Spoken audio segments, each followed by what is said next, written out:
There's been 6 movies in the Scream franchise, which means Ghostface has killed a lot of people. But of all his victims, who should have survived? Let's talk about it.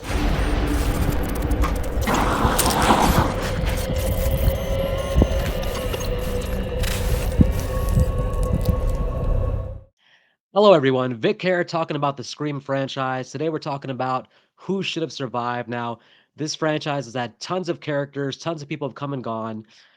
Some killed too early, some maybe should have died but have not died. So I'm gonna go through all that today. And I'm gonna start with some honorable mentions. I'm gonna go through a few names that always pop up on these lists about people who should have survived. And I'm gonna give my reason why they're not actually on my list. The first being Tatum from Scream, played by Rose McGowan. Fantastic actress, did a great job playing Tatum in part one. A lot of people talk about Tatum in terms of her being an underrated character. She doesn't get enough mentions in the sequels. She should have survived, but I really don't think so. If I go back and watch the original Scream, in terms of impactful deaths, there's not too many impactful deaths. Drew Barrymore at the beginning is impactful more because of the actress. Drew Barrymore dying at the beginning was impactful, but not necessarily her character dying. The rest of the movie, impactful deaths, not so many, but you get to Tatum, who is Sydney's best friend, who's kind of a sassy character. A lot of great lines for Tatum. When she dies, you really do feel it. You feel like, yo, this is actually a very impactful death. The first Scream movie needed that impactful death, in my opinion. So I'm going to say Tatum properly died in part one. I do think maybe she should be mentioned more in the sequels, give her more respect, more of a memoriam than she's gotten. But I think they made the right decision there. The other honorable mention is Hallie from part 2, which I think that this established a pattern in the Scream franchise of if you're close to Sydney, you're probably gonna die. Now, unfortunately, Hallie, even knowing Sydney's history, chose to be her best friend, her roommate, her confidant, and unfortunately, she paid the ultimate price, being killed right towards the end of Scream 2. She might have been one of the final kills, actually. Now, should she have survived? Well, what who survived in Scream 2 was pretty crowded there at the end, so I can see where there was enough room for her. Originally in the original script, supposedly, there's a lot of talk about this. We don't know for sure, but supposedly she was the original killer along with Mickey. But I guess the script got leaked, and then they had to change the whole thing, and we got what we got. But would have been interesting to see her as the killer. But in terms of her as Sydney's best friend, well, unfortunately, means probably you have to die. How she died could have done a little bit better. You have that amazing suspenseful scene where they get out of the car, slowly crawling past the unconscious ghost face. Helly runs to the other side, basically, where she's waiting for Sydney, who just has to go back and unmask the killer. The killer is not there. Somehow, the killer, though, runs around and ends up behind Haley, where she can't see him coming. Um, I didn't like that, and in a way, it feels like Sydney got her best friend killed. They could have just had to go back and check. It's one of the few deaths that really feels like it's on Sydney, like it's kind of her responsibility there because she made a decision that got her friend killed.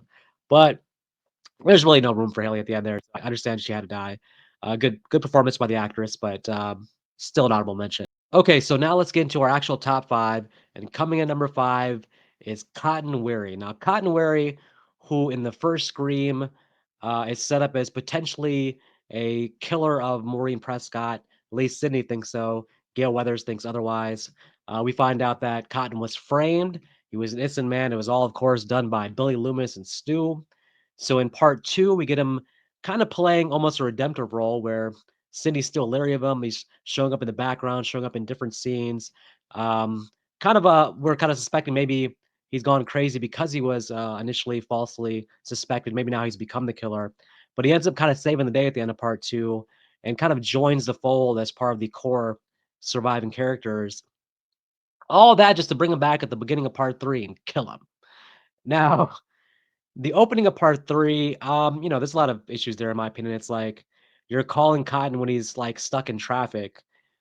Who's to say he actually makes the leap to actually come to the house? Ghostface is waiting at the house for Cotton to get there, but what if Cotton just never comes? What if Cotton just, does send police all to the house, basically? What's Ghostface going to do if Cotton doesn't do exactly what he does in terms of coming to the house? But that said, some of this is because Live Schreiber is such a good actor. You've seen him in the Wolverine movies, X-Men movies, some other things, but he's such a good actor that he would have been a great asset to use in the future sequels. And then the character of Cotton just seems a little bit underexplored when you take his arc from 1 and 2, such a good arc, and then coming into part 3, it's like, man, you kinda want more Cotton.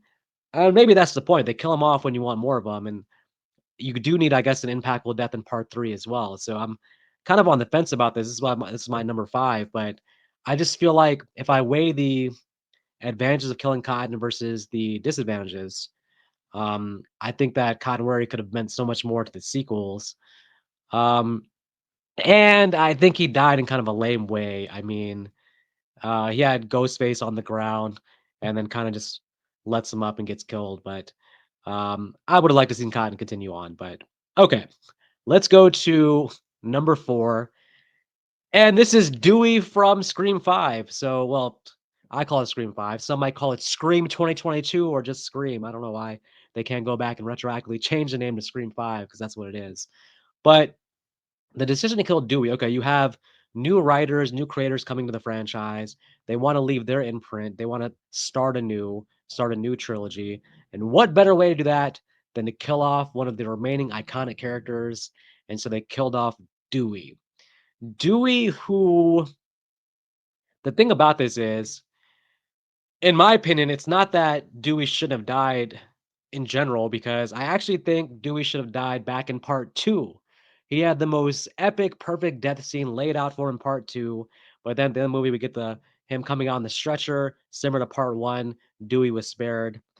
And then part 3, I maybe would have killed him again. Part 4, I probably would have killed him again. By the time we get to part 5, I mean, obviously, at this point, Dewey has the back of all backs. I mean, you can't stop him in the back because his back can take more punishment than any back in the history of mankind. But by the time you get to part 5 and Dewey's the grizzled veteran, helping the new cast of characters in their fight against Ghostface,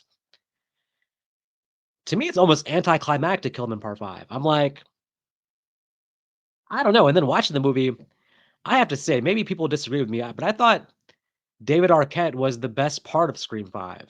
In the first half of the movie, I think he's the strongest actor, gives the strongest performance. His character has the best arc. The second half of Scream 2022 is not as good to me because Dewey's not there. And it just feels like they missed the boat. I feel like Dewey's death should have happened in an earlier sequel, not in part 5. When you get to part 5, at that point, I'm just like, I don't know. I mean, I don't need Dewey to die here. I mean, he died in such a silly way too. We know that Dewey knows the rules of horror movies. He's talked to Randy about this. He's been through enough now to where he knows all the rules. He knows you have to shoot him in the head. Why would he go back to the killer? Why would he allow himself to get distracted by the phone? He made some mistakes there at the end that cost him his life. But then again, I guess all throughout the franchise, Dewey's always making silly mistakes where Ghostface could have killed him. He actually could have easily died in part 2, easily died in part 3.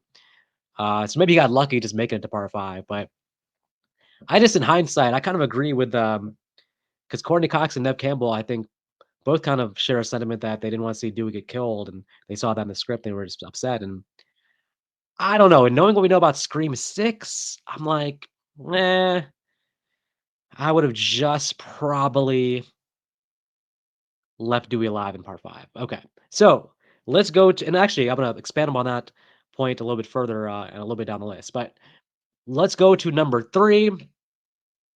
My number 3 person who should have survived is Jill from Scream 4. Now, low key, I'm one of the biggest Scream 4 fans. My partner in crime, Nick Arcana, hates part 4. Scream 4 is his least favorite in the franchise. He even likes Scream 3 more than Scream 4. I mean, I don't understand. How could you watch both movies back to back, Scream 3 and Scream 4, and come away liking Scream 3 more?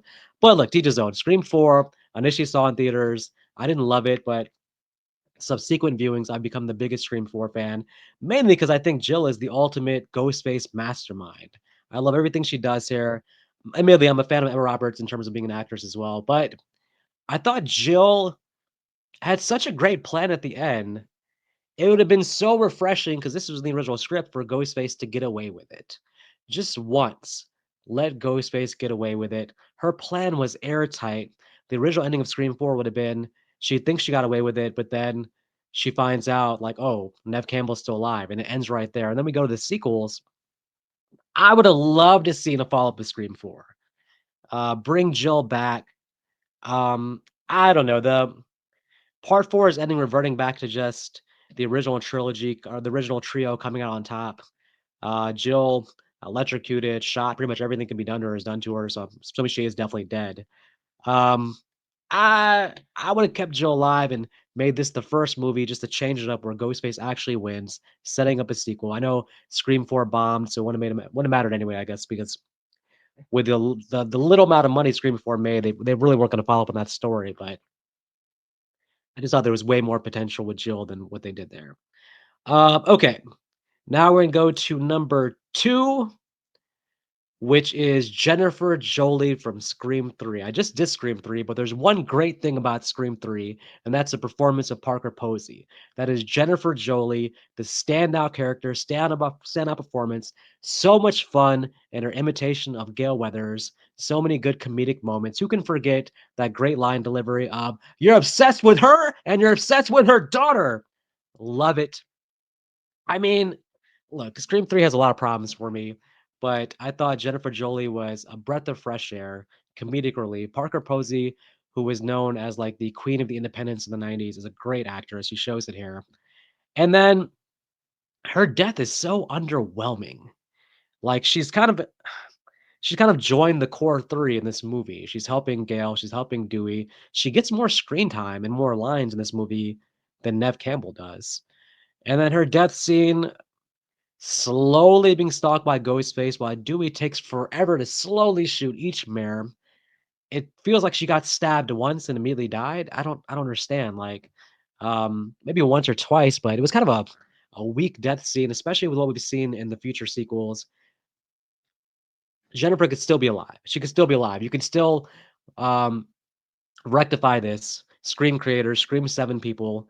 Parker Posey has come out and said publicly she wouldn't mind coming back in the franchise. Just let us know that, and this is perfect for a character. The idea that she would play dead in that moment is so on brand for her character that she got stabbed and then gave the performance of her lifetime by playing dead. Ghostface wasn't checking her pulse at that point. Ghostface was out, gone. Once Dewey shot the mirrors, Ghostface ran the hell away.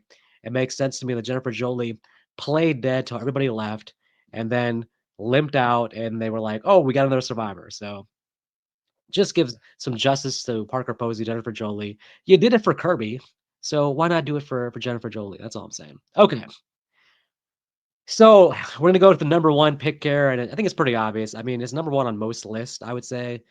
Surprisingly, this name and Tatum is always I see at the top of this list, but it's gotta be Randy. Randy, I think, should have survived. Now, I'll tell you a story. When I was a young lad, I watched Scream, the original Scream, on video at a friend's house.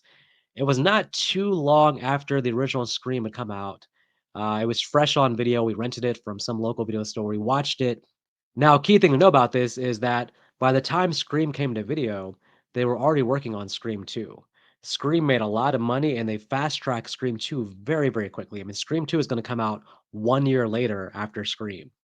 So by the time Scream came to video, they've already scripted Scream 2. They're already filming it, I believe, at this point.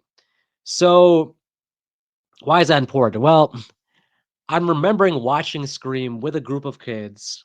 We'll say young kids, but we were watching with an adult, of course. But we're watching Scream, and then after the movie, we all went out into the neighborhood, and we would just stand on the street corner and just kind of talk about what we just saw. Everybody was so hyped up after seeing Scream. It was the best horror movie any of us had seen in a long time. I mean, unfortunately, I think that the most recent thing we'd seen before that was uh, Friday 13th, The New Blood, and Halloween: Curse of Michael Myers. That was our previous neighborhood viewing. Watching Scream, we're all hyped up. We're all talking about it. And the takeaway, I'm telling you about the instant reaction of people watching in 1996. The neighborhood was mostly buzzed about the character Randy. We were talking about, oh my goodness, finally a horror movie has somebody who speaks for us horror fans, who actually gives a voice to us horror fans, who is self-aware, who does know the rules, who's pointing out all the stuff that we point out as we watch the movie. We're so happy to see us represented in a horror movie. Yes, we love Sydney. Really didn't have any impression of Dewey at that point. And actually, Gail Weathers came out of part one being mostly an unlikable character. Nobody really cared about her, in my opinion, after part one. But the talk of part one from people in my neighborhood was all about Randy. And I think our neighborhood was representative of other neighborhoods too. I think people watching the movie, adults, teens, I think came away. I'm gonna put this out there. I think it's actually true. I think when the smoke cleared, everything had settled, I think Randy was the most popular character from the original Scream movie. I'm being completely honest here. I think the buzz was about Randy in the original Scream movie. Now, while this is going on, everybody's talking about Randy and the buzz is about, wow, this is the most freshest thing to have a horror character who's talking about horror movies the way Randy is. While this is going on, they've already scripted Scream 2 and they're already filming it. So they're already killing off Randy. I just don't think the writers and creators knew how popular Randy was. I really think going into Scream 2, they thought like, "Oh, we have our core people here," and they ranked it as this is what I'm thinking. They ranked it as, of course, Sydney, Dewey, and Gale was our core 3 characters, and then Randy number 4. You can tell by even in the casting when the casting credits come out, with the trailer, Jamie Kennedy's not even on the poster. Randy's not on the poster. Why would he not be on the poster? And then the casting, you have David Arquette first, Nev Campbell, Courtney Cox, and then you have Sarah Michelle Gellar and then Jamie Kennedy. Now, maybe this was alphabetical order, I'm guessing, but I don't know. It didn't seem like they were putting Randy up there with the core 3 characters. Him especially not being on the poster was kind of egregious given his role, but I I understand they felt like they had to kill somebody off in Scream 2. They had to raise the stakes and establish nobody's safe by killing off, one of the core characters. But I just don't think that they knew how popular Randy was. I think that they felt like, "Okay, this will be an impactful death, but it's not that big of a deal for the franchise. We'll keep making sequels." But I would argue that what Randy brought to the table was one of the most key ingredients for the franchise, the person who is the lifeline to fans, who is the eyes of the fans, who's seeing things in real time and questioning things the way we are when we're watching the movie. Dewey doesn't provide that, Gale doesn't provide that, Cindy doesn't provide that. That was Randy's role. And we kind of see it was a mistake because they had to bring him back from the dead in Scream 3. They had to have him film a video, give the rules. It's like, well, this is kind of an admission that you shouldn't kill him off in part two. We saw Scream 4, 5, 6. You always had to keep having a new character kind of replicate Randy. You had to have Randy imitations, Randy ripoffs. What is Mindy? Mindy's nothing if not a Randy ripoff. You could have just kept Randy. And also, by the way, so much potential for the future sequels. Scream 3, it would have made so much sense for Randy to be working on the film set of Stab 3. Much more than Dewey being a consultant. It would have made so much sense that Randy's there working on the movie.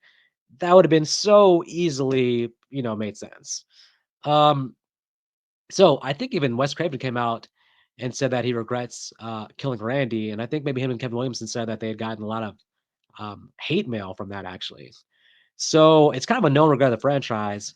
In hindsight, I see some Scream fans kind of like go with the path of saying that, hey, less is more. Randy got killed at the right time because it leaves us wanting more of him, and it's a memorable death. It's a stupid death, let's be honest. Randy, knowing what he knows in a completely open area, is probably not gonna go stand in front of a mysterious white van. The only place in the entire yard where he's vulnerable is where he decides to set up shop and walk and pace back and forth in front of his white van. It seems unlikely. I know that Randy was caught up in the moment, but and then also, Ghostface waiting in the van, the amount of power that Miss Loomis had to have to bring him into the van and kill him the way she did, it was just a lot. A lot came together to make the scene a little bit silly to me. Neither here nor there. What would I have done in Scream 2 differently? Well, to raise the stakes, I think I said this earlier, but to revisit it, I would have killed Dewey. Dewey had the perfect emotional death scene in Scream 2. That was perfect. Leave Randy alive and just have Dewey's death scene. You've still raised the stakes. You still have established nobody's safe. You've accomplished what you wanted to accomplish. I'm choosing Randy over Dewey. But neither here nor there. What's done was done. But let's talk about who should have died. Now we've talked about who shouldn't have died. I'm talking about Dewey, I'm talking about Randy. But of those core characters, who's the character who actually has had no development? The character that really basically, to me, exhausted their utility a long time ago. I'm talking about one Gale Weathers, author of the Woodsboro Murders. So I mean, Gale is like basically keeps repeating the same arc where it seems like she's learned that she shouldn't publicize everything. She shouldn't be so career focused on the spotlight. But then by the next movie, she's written a new book or done something to kind of reset her back to where she was previously. So it's like I don't understand the utility of her character. Like she's had no growth, she's had no arc. She's not that likable. I understand that Courtney Cox is a big star, an actress that adds some value just from her star power. But I think Dewey and Randy, in hindsight, both had more value than Gale Weathers. And in Scream 6, even though I don't think she should have made it that far, I think she should have been killed in Scream 4 because, again, she had a perfect death scene in Scream 4, and we probably needed an impactful. Scream 4 is the one where we don't have the impactful death. You did Randy Scream 2, you did Cotton Scream 3, Scream 2022, you have Dewey.